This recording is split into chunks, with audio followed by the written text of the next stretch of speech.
Hey, Prime members! Have you heard? You can listen to your favorite podcasts ad-free? Good news! With Amazon Music, you have access to the largest catalog of ad-free top podcasts included with your Prime membership. To start listening, download the Amazon Music app for free or go to amazon.com/ad-free-podcast. That's amazon.com/ad-free-podcast to catch up on the latest episodes without the ads.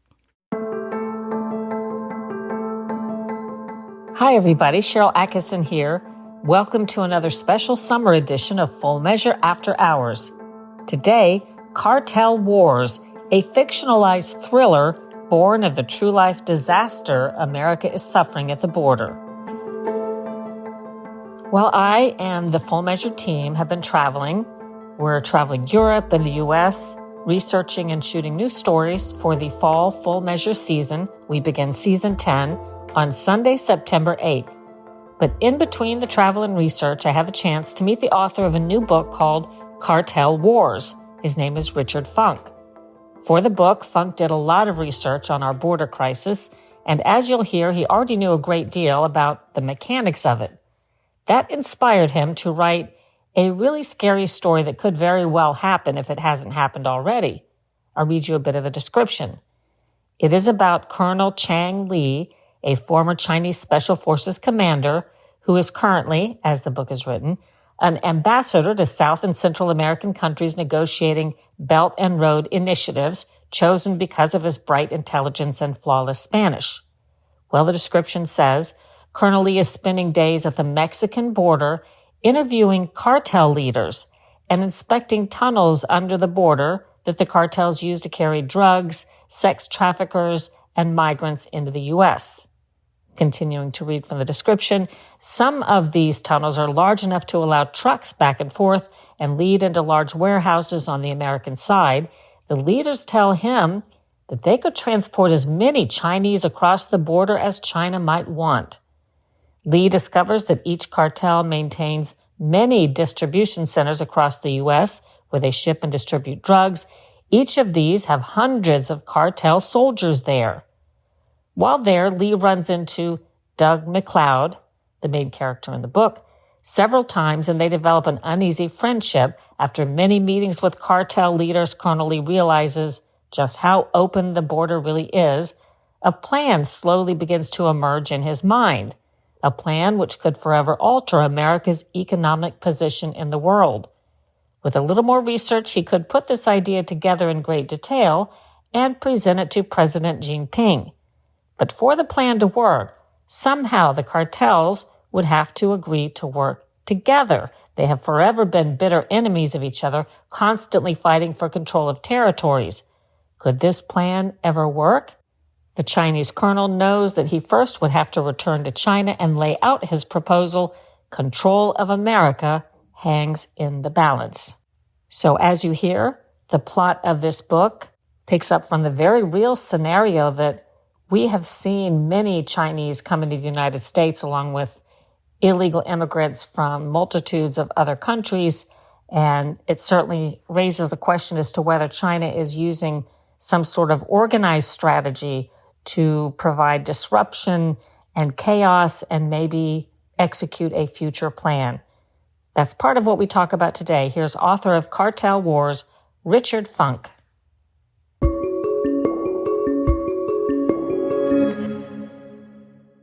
Can you start by just giving us the short version of your biography so people understand where you're coming from? Sure. I was in state government and spent the last 10 or 15 years in the governor's office and worked. I was a senior policy analyst working under Governor Bush and then Governor Perry. So you're from Texas? Correct. What was the premise behind the book? We'll dig in a moment, but what was your idea for why this book needed to be written? Basically, it's about the South Texas border. And most people in the United States know we've got a problem down there. I don't know how, if they think it's that serious or not. They think mostly we're getting a lot of people in from Mexico and South America and Central America. But in reality, that border has been wide open for the last 3.5 years. And like in 2023, um, there were people from 170 different countries that crossed into Texas. And that's just the ones we know about. That's not the ones we don't know about. How do you So- reconcile the fact that sometimes you hear the argument made, perhaps less now than 3 years ago, but you hear the argument made that the border isn't open, that that's just, sort of a propaganda narrative. What are your thoughts on that? Well, the numbers are pretty stark, and they don't lie. And they're mostly the ones that come across and are apprehended by the Border Patrol, or now state officials with this Operation Lone Star Web going on, which is the Texas effort to try to get a handle on the border. And basically, it's we know the numbers coming across, more than 10 million people since President Biden's been in office. In fact, that it's actually double. There were about 10 million people here before he came in office, and he's let in more than 10 million. So it's more than double. And the thing is most concerning, to me at least, is what the federal government calls the gotaways. And these are people that come across, they're picked up either by security cameras or monitors, ground monitors, but they do not get picked up by the Border Patrol. So they're here, they come, we know roughly how many there are, and we have no idea of where they're from, who they are, or what they're here for. Probably not. I've been working on covering the border for many years, made a lot of trips down there, including to South Texas.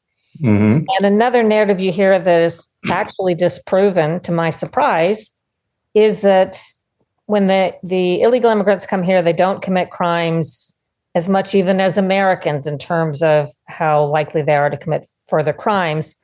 And I actually found, based on Obama era collected numbers from the government, and this is a low estimate because not all numbers of illegal immigrants in prison are reported. Some states don't report.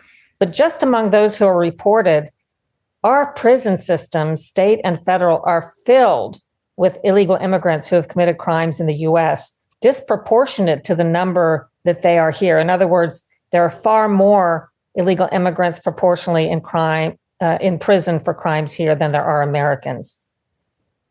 Yes, I'm pretty sure that's true. And we're just now beginning to hear, probably in the last couple of months, of some very, very serious crimes being committed. There was one in Houston, I don't know, a month or so ago, where a girl was caught and taken under a bridge and raped and then killed. And some others. I think she was like 14 years old or something. Yes, exactly. And then there's been other cases now. They're just now starting to get reported. I think they know what's going on in the media. They just don't report it. They're very selective on what they will and will not report. What is the cartel connection? Because one thing Border Patrol agents want me to know when I travel down there, and I try to report this every time I do a story, I don't think people understand that for most people who cross, they have had to make payments to a fairly organized system that enriches the killer cartels in Mexico in order to be allowed to cross. The Border Patrol says it's the cartels that control the Mexican border on the south side and determine who gets to cross and what money they have to pay, which is usually several $1,000s per person.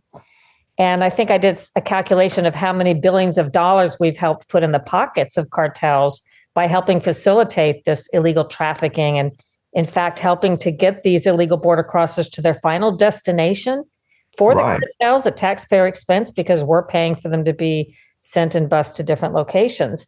But how would you explain in really simple terms for people that don't understand what the cartel connection is to all of this?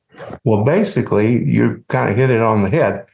The cartels not only control the southern part of the border, but in a lot of cases control our side as well, and both sides. And they're crossings and tunnels and things all across the Texas border, up and down from one end to the other.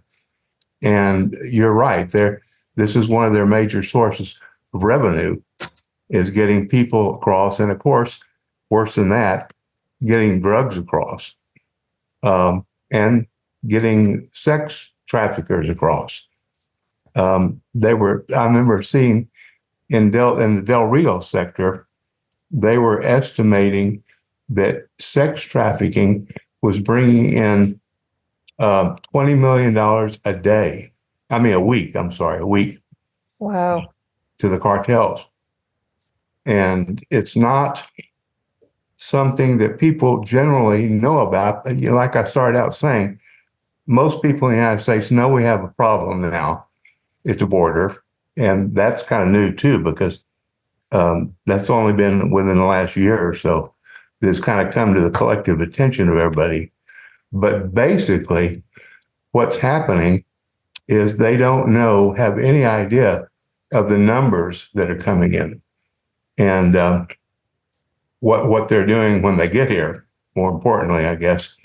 But and again, some of these people come across seeking just a better life, and but there's also a large group of people that come here with a mission, and they are the ones that we need to be aware of. Now, if you don't know about this story because it's so new, no problem, but maybe you still have some reflections. It's being reported as we're recording this that there are documents that show the FBI requested the entry and or allowed the entry into the United States of a really bad guy with terrorist ties from Venezuela, who then was linked to a plot to kill former President Trump. Do you know anything about that? No, it's the first I've heard about that. Well, that's developing. I urge people to read up on it because I think, again, it's another, risk of what we're doing with the border being so open. And President Trump did say that some of these countries are emptying their prisons and sending the bad guys here to the U.S. And I think there's some evidence that some of that is taking place, including with Venezuela. Right. I also like to hear what you think. For Full Measure, my TV show, I just got back from Europe, where I've been covering their illegal immigration crisis since at least 2016 through 2019, when I was really starting to go over there and cover it. It's arguably as bad or worse than ours. And it's really reached a boiling point with even those on the left that I interviewed on my visit just last week, even those on the left, all trying to come to some collective decision on what to do and how to control the illegal immigration, which is unwelcome and has caused all kinds of problems. But it seems like there is a trend, not just here in the United States, but around the world, of this mass migration, and not always of nice people coming for the right reasons. When I was in Poland a week or so ago, they are convinced, and I hadn't read up on this, I'm sure there's evidence for it, I'll be doing more research. Poland is convinced that Russia is sending people over the Belarus border to try to sow discontent and disruption into Poland and Europe by telling people they can have free passage into Europe and that they'll get all kinds of free stuff, but it's creating a lot of problems and tensions in Europe. Do you think there's any evidence of any organized movement of bad actors and bad characters trying to send people into the United States to help sow discontent? Oh, absolutely. Tell me about that. Right before the election, too. And so basically, what we have here is, like I was saying earlier, in 2023, they had people coming in from 170 countries. And among those coming in are from Muslim populations and people on the terrorist watch list and all that kind of stuff. And so I've been reading that we should start expecting to have some terrorist activity happening here in the United States all of a sudden, which we hadn't dealt with in a long time. I mean, it's really shocking we haven't had that yet. And right. I interviewed Ken Cuccinelli, who was involved in border security in the Trump administration. And I said, well, isn't the fact that we've had all these unsavory characters here. We know there have been people on a terrorist watch list coming into the US, for example, and we haven't had a mass terrorist attack by them. Does that fight for the argument that maybe we're over worried?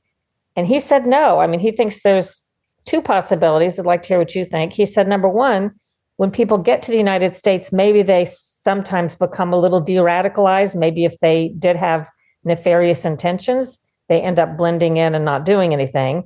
But number two, he's very concerned that there's a sleeper plan, and he thinks there's some evidence that people can collect and make a plan and meet secretly until the time is right when they can make a really big impact, which would be horrible. Right. And I fully believe that there are sleeper cells all over the country. And I'm thinking that they're probably waiting just for a good time and a good, there have been reports over the last 2 or 3 months of some sleeper cells that got arrested. Seemed like one I read about was in California, and they were looking at like power plants and that sort of thing, infrastructure, and taking photographs and all that kind of stuff.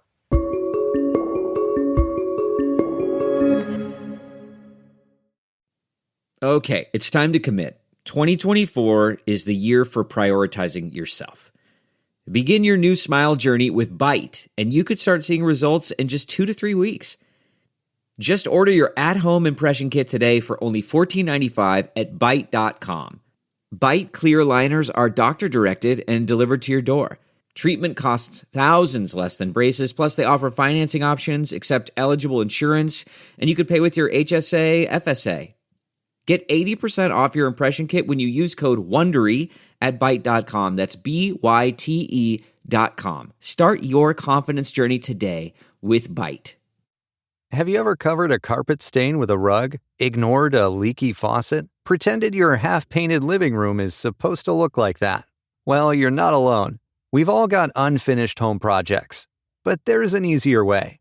Thumbtack is the app that makes it easier to care for your home. Pull out your phone and in just a few taps, search, chat, and book highly rated pros right in your neighborhood. Download Thumbtack and start caring for your home the easier way.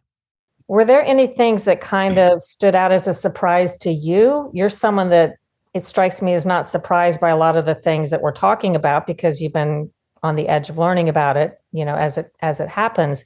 But were there any statistics you gathered or facts that you ran across that made even you say, wow? Well, one of the ones was that last year, there were over 24,000 people that came from China, from mainland China, in through South Texas. And again, that's the ones that they know about, that they've caught.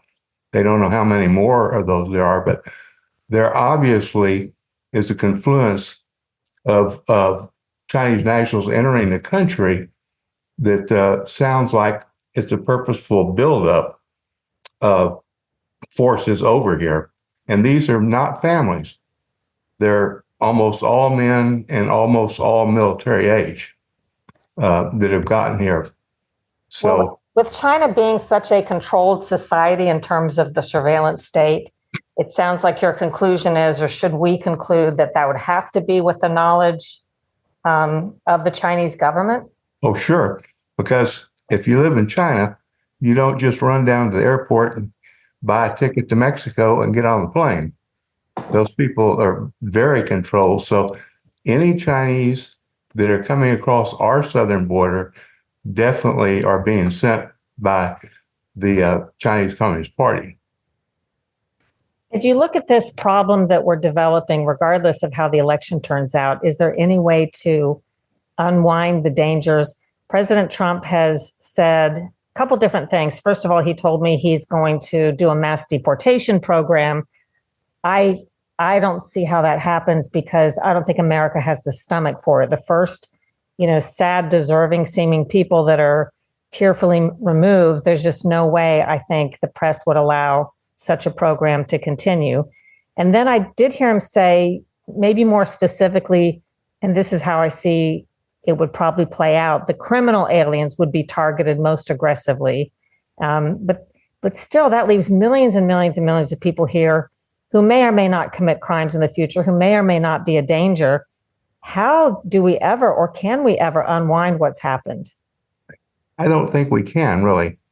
Like I say, the people, the one main point is the people are here, whether we know it or not. And unfortunately, we have no idea where most of these people are.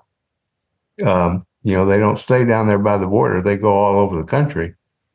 And it would be a really daunting task to try to find and locate these people in order to deport them.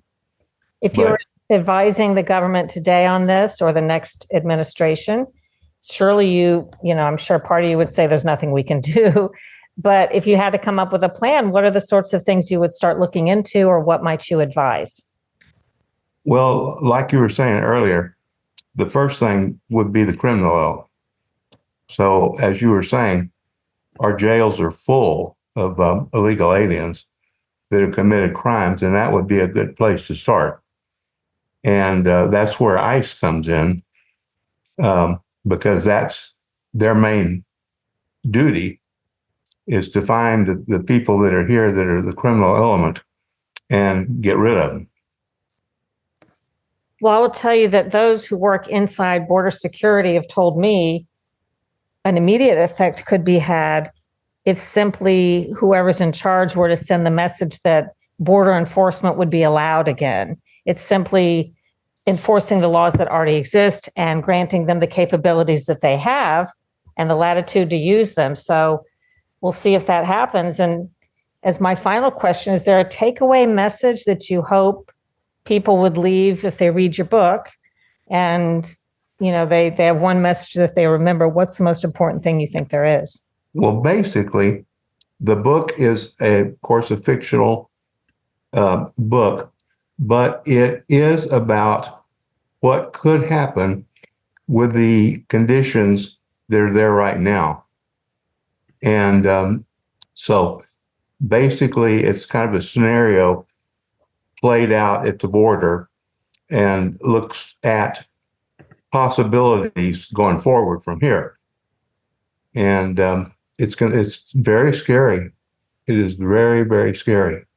Well, listen, I just booked you for this podcast recently, just in the last day or two, and haven't read the book, which will be coming out soon.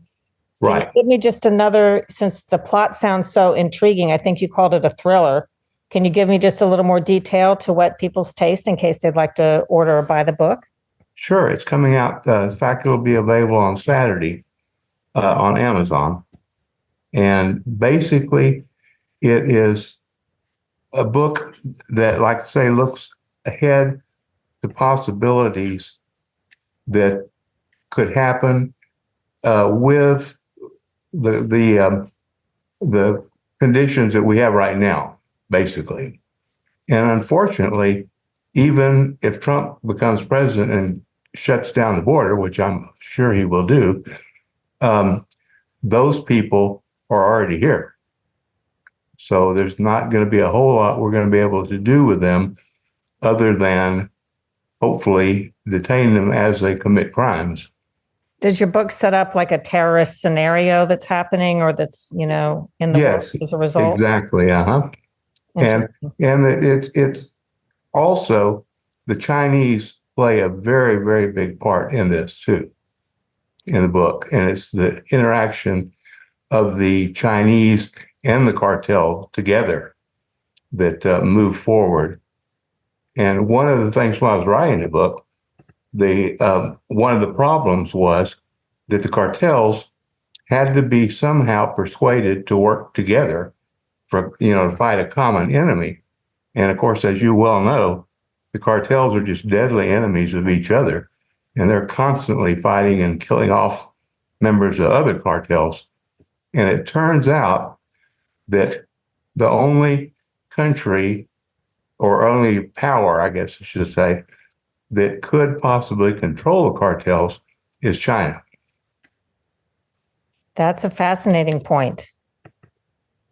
Well, thank you so much for being our guest, Richard Funk. The book is Cartel Wars. I hope people will check it out. And I appreciate you telling us about it today and giving us your expertise on all of it. Well, thank you for having me. I hope you enjoyed today's podcast and that if you did, you will leave us a terrific review and share it with your friends. Check out my other podcast, the Sharyl Attkisson Podcast. We're getting very close to the release of my new book, Follow the Science, How Big Pharma Misleads, Obscures, and Prevails. It's released September 3rd. You can order it anywhere now. It has a lot of inside anecdotes and documentary evidence about the collusion between the news media, the pharmaceutical industry, political figures, and our medical establishment. And you'll see pretty clearly in the book how all of this works together to create a scenario where America is getting sicker and sicker despite record amounts being spent on healthcare and insurance. Follow the Science will also give you information and tools to help you take back control of your own health. And I hope you will consider supporting independent journalism causes by going to SharylAttkisson.com and clicking the store tab where there are some exciting and exclusive products designed for independent thinkers like you with slogans such as, I need to find some new conspiracy theories, all my old ones came true. And do your own research, make up your own mind, think for yourself.